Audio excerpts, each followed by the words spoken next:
Hello friends, இன்றைக்கி நம்ம பார்க்க போகிறது ஜாப்பனீஸ் அனிமி சீரிஸ்னா that time I got reincarnated as slime season 2 episode 8 தான் இன்றைக்குள்ள வீடியோவில் பார்க்க போகிறோம். உங்கள் எல்லாருக்கிட்டையுமே நான் வந்து மென்ஷன் பண்ணுறேன் அப்படின்னு சொல்லியிருந்தேன்ல, அது இந்த எபிசோட் தான். இந்த எபிசோட் தான் என்னோட ரொம்பவே ஃபேவரட்டான எபிசோட். ரொம்பவும் சூப்பராக இருக்கும். ஸோ பாருங்கள். சரி வாங்க, நம்ம வளவலன்னு பேசிகிட்டு இருக்காம இன்றைக்குள்ள கதைக்குள்ளே போக ஆரம்பிக்கலாம். இன்றைக்கி நம்ம பார்க்க போகிறது that time I got reincarnated as slime season 2 episode 8. மியோலான் வந்துட்டு நான் டீமன் லார்ட் கிளைமனுக்கு கீழே தான் வேலை பார்க்க அப்படிங்கிறத சொல்கிறா. அண்ட் என்னோடய ஹார்ட் வந்து அவர்கிட்ட இருக்குது. ஸோ அதனால் அவர் கொடுக்குற ஆர்டர்ஸை மட்டும்தான் நான் செய்யணும் அப்படின்னு சொல்லிட்டு அவள் சொல்லிகிட்டு இருக்கா. டீமன் லார்ட் கிளைமன் ஏன் கூட சண்டை போட நினைக்கிறான் அப்படின்னு சொல்லிட்டு நம்ம ரீமரோ கேட்கவும், அதை பற்றி எனக்கு சரியாக தெரில. ரொம்ப நாளைக்கு முன்னாடி போகிறோன்னு உருவாக்க போகிறேன், இது ரொம்ப இன்ட்ரெஸ்டிங்காக இருக்க போகுது அப்படின்னு சொல்லிட்டு டீமன் லார்ட் கிளைமன் சொன்னதா மியோலான் நம்ம ரீமரோ கிட்ட சொல்கிறா. டீமன் லார்ட் கிளைமன் தான் எல்லாத்துக்குமே காரணம். சரி, இந்த மியோலானோட தண்டனையை கொஞ்ச நாள் தள்ளி வைக்கிறேன் அப்படின்னு சொல்லவும் யோமோரோசியஸும் ப்ளீஸ் அவளை விட்டுருங்க அப்படின்னு சொல்கிறாங்க. இப்போதைக்கு எனக்கு ஒரு ஆப்ஷன் இல்லை, அவ்வளோ ஆக்கரை இருந்துச்சு அப்படின்னா நீங்களும் அவள் கூடவே இருந்துக்கோங்க அப்படின்னு சொல்கிறான். சரி ஓகே அப்படின்னு சொல்லிட்டு அவங்க அங்கேருந்து கிளம்புவோம். இப்போ அடிப்பட்டவங்களை பார்க்கலாம் அப்படின்னு சொல்லிட்டு நம்ம ரீமரோ போகிறோம். அந்த வயசான ஸ்வாட்ஸ்மேனுக்கு ஷூனா தான் ட்ரீட்மெண்ட் கொடுத்துட்ருக்கா. ஸ்பேஷியல் மேஜிக் வச்சு வெட்டினதுனால ஹீலிங் போர்ஷன் எதுவும் ஒர்க் ஆகலை அப்படின்னு அவள் சொல்கிறா. லார்ட் ரீமரோ, நீங்கள் கவலைப்படாதீங்க, எங்கள் ஆளுங்க பார்க்குறதுக்கு முட்டாத்தனமாக தெரிஞ்சாலும் இந்த மாதிரி சின்ன காயத்துக்கெலாம் இறந்து போயிட மாட்டோம் அப்படின்னு அவன் சொல்லவும் இவன் சிரிக்கிறான். சரி ஓகே, நான் உன்னோட காயத்தை பார்க்குறேன் அப்படின்னு சொல்லிட்டு அதை அனலைசிஸ் பண்ணி அதில் இருக்கிற அந்த மேஜிக்கை எடுத்து விட்டுதான்.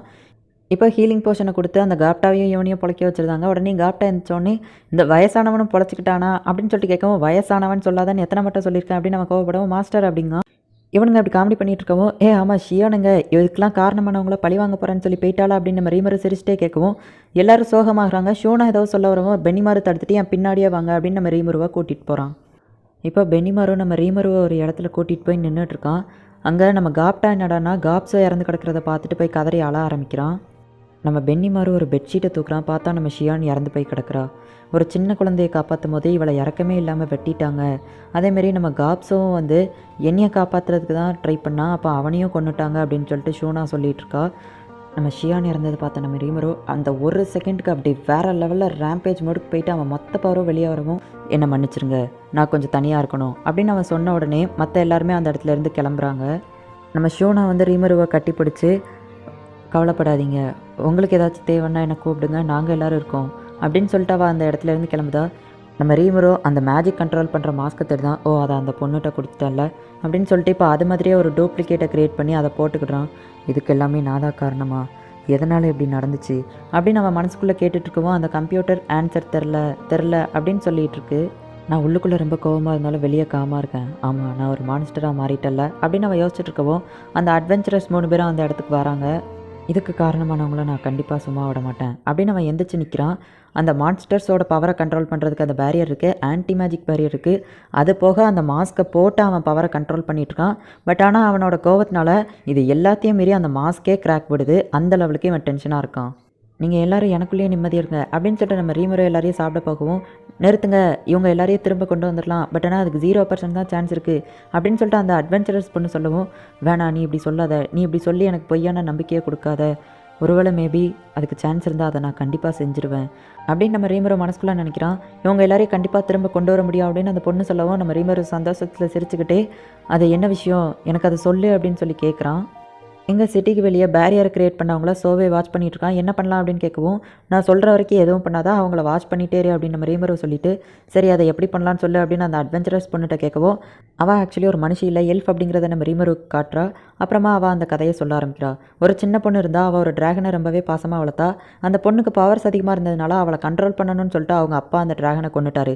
அதில் டென்ஷனான அந்த பொண்ணு அவங்க அப்பாவோட சேர்த்து அந்த ராஜ்யத்தில் இருக்கிற எல்லாரையும் கொண்டுட்டா. அவள் அப்படி கொண்டதுனால டீமன் லார்டாக மாறிட்டா. அண்ட் அந்த டிராகனும் உயிரோடு வந்துடுச்சு. பட் ஆனால் அதோட சோல் அழிஞ்சிடுச்சு அப்படிங்கிறதுனால அது கண்ட்ரோல் இல்லாமல் போயிடுச்சு. அந்த டிராகனை அவள் அடக்கிட்டா. இப்படி தான் அவள் டீமன் லார்டாக மாறினா. இதுதான் அந்த கதை அப்படின்னு சொல்லிட்டு அந்த பொண்ணு சொல்லவும், மேபி இதுக்கு சான்ஸ் இருக்குன்னு நினைக்கிறேன் அப்படின்னு சொல்லிட்டு நம்ம ரீமரோ மனசுக்குள்ளே நினைக்கிறான். ஏன் அப்படின்னா நான் நேம் வைக்கவோ அவங்க எதுக்காக எவால்வ் ஆகுறாங்கன்னே தெரில, ஆனால் ஸ்ட்ராங்காக மாறிதாங்க. சரி அப்படியே அவங்க திருப்பி வந்தாலும் அப்படின்னு சொல்லி நம்ம ரீமரோ கேட்குறதுக்குள்ளே, கவலைப்படாதீங்க, இந்த இறந்து போனவங்களோட சோல்ஸ் எதுவுமே இந்த இடத்த விட்டு வெளியே போகலை, அதுக்கு காரணம் இந்த பேரியர் தான் அப்படின்னு சொல்லிட்டு அவள் சொல்லவும் நம்ம கம்ப்யூட்டர் உடனே ஆன்சர் பண்ணுது, ஆமாம் அவங்களோட சோல் எதுவுமே அழிஞ்சு போகலை அப்படின்னு சொல்லிட்டு. உடனே நம்ம ரீமரோ ரொம்பவே சந்தோஷப்படுறான். அவங்க எல்லாரையும் கண்டிப்பாக நான் திரும்ப உயிரோடு கொண்டு வந்துடுவேன், ரொம்ப தேங்க்ஸ் அப்படின்னு சொல்லவும், உங்களுக்கு ஏதாச்சும் ஹெல்ப் வேணும்னா கண்டிப்பாக என்கிட்ட கேளுங்க, நான் ஒரு எல்ஃப் அண்டு ஒரு பிரின்சஸ், இவங்க 2 பேரும் என்னோட பாடி கார்டு, இதை மறைச்சதுக்கு மன்னிச்சுக்கோங்க அப்படிங்கவும், பரவாயில்ல இருக்கட்டும் நம்ம ரீமரோ சொல்கிறான். நீங்கள் எங்களுக்காக எவ்வளவோ செஞ்சுருக்கீங்க, உங்களுக்கு எந்த ஹெல்ப் வேணாலும் கேளுங்க அப்படின்னு சொல்லிட்டு அந்த அட்வென்ச்சரஸ் பொண்ணு சொல்லவும், சரி ஓகே அப்படின்னு சொல்லிட்டு நம்ம ரீமரோ சொல்கிறான். நாங்களும் உங்க கூட இருப்போம் அப்படின்னு சொல்லிட்டு அந்த கூட இருக்கிறவங்க சொல்கிறாங்க. இப்போ நம்ம ரீமரோ வந்துட்டு இறந்து போனவங்களோட சோல்ஸ் வெளியே போயிடக்கூடாது அப்படிங்கிறதுக்காக ஒரு சேஃப்டிக்கு தேர்ட் பேரியரை கிரியேட் பண்ணி வச்சுட்டு எப்படி டீமன் லார்ட் ஆகிறது அப்படின்னு சொல்லிட்டு நம்ம கம்ப்யூட்டர்கிட்ட கேட்கவும் ஆல்ரெடி உங்ககிட்ட டீமன் லார்ட் சீட் இருக்குது. அதே அந்த ஆர்க் லார்ட் டீமன் லார்டாக இருக்கும்போது நீங்கள் அவனை சாப்பிட்டதுனால இப்போ அதுக்கு வந்து ஒரு 10,000 மனுஷங்களோட சோல்ஸ் தேவை. அது இருந்தது அப்படின்னா நீங்கள் டீமன் லார்டாக மாறிடலாம் அப்படின்னு கம்ப்யூட்டர் சொல்லவும் 10,000 மனுஷங்களுக்கு எங்கே போக அப்படின்னு சொல்லிட்டு நம்ம ரீமுறை யோசிச்சுட்டு இருக்கும்போது பார்த்தா சோவே ஒரு 20,000 வீரர்கள் நம்ம நாட்டை நோக்கி படையெடுத்து வந்துட்டுருக்காங்க அப்படின்னு சொல்லவும் சரியான டைமிங் அப்படின்னு அவன் சந்தோஷப்படுறான். இப்போ நம்ம ரீமரோ நான் உன்னை கொல்லப்பெற மியோலான் அப்படின்னு சொல்லவுமே மற்ற 2 பேரும் ப்ளீஸ் வேணாம் அப்படின்னு தடுத்துட்ருக்காங்க. நம்ம மியோலான் யோவை பார்த்து நான் உன்னை சந்திச்சதில் ரொம்பவே சந்தோஷம், நான் ஃபஸ்ட்டு லவ் பண்ண பையன் நீ தான் அப்படின்னு சொல்கிறா. சரி அப்படின்னு சொல்லிட்டு அவள் சாகிறதுக்கு ரெடி ஆகிறா. உடனே நம்ம ஸ்லைமும் அவளோட ஹார்ட்டுக்குள்ளே கையை விட்டு வெளியே எடுத்து அவளை சாவடிச்சிருதான். உடனே நம்ம யோம் ரொம்பவே கதறி அளவும் சக்ஸஸ் ஆயிடுச்சு அப்படின்னு நம்ம ரீமரோ சொல்கிறான். பார்த்தா அவள் உயிரோடு தான் இருக்கா.